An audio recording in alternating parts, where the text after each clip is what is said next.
আমি মুখ্য শিক্ষক মানুষ, আমি কি বলবো বাবু? তবে হ্যাঁ, কেলো ইয়ে থেকে কামড়ায়নি।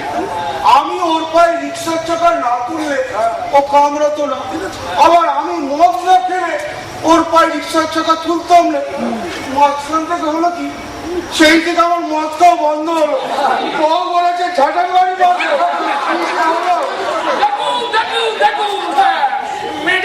শিক্ষকরা যা পারে না কেউ তাই করে দেখে।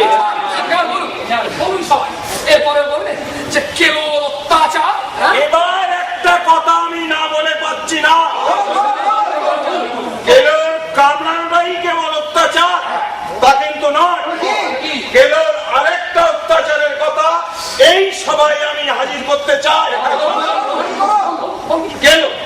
কেলোর রোজ সকালবেলা আমার বাড়ির দরজার সামনে ময়লা ত্যাগ করে শপথ ভ্রমণে যায়। এর একটা বিহিত হওয়া দরকার। এর বিহিত তো আপনাকে করতে হবে দিবাকর বাবু। কেন? কারণ এই পাঠান এই ওয়ার্ডের কাউন্সিলর হিসেবে রাস্তাঘাট পরিষ্কার পরিচ্ছন্ন করে রাখার দায়িত্ব আপনার।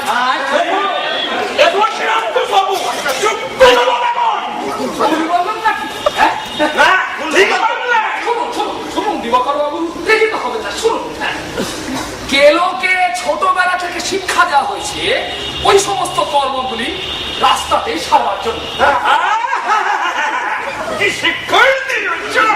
ঠিক শিক্ষাই দিয়েছি, তাই কেলো ভুলেও কখনো বাড়িতেও সব কর্ম করে না। আর আপনাকে আপনাকে জন্মানোতে শিক্ষা দেওয়া হয়েছে ওই সমস্ত কর্মগুলি বাড়িতেই সারার জন্য। আপনি প্রতিদিন রাতে বাড়িতে ঢোকবার আগে আমার বাড়ির পাঁচিলের গায়ে সেটি সেরে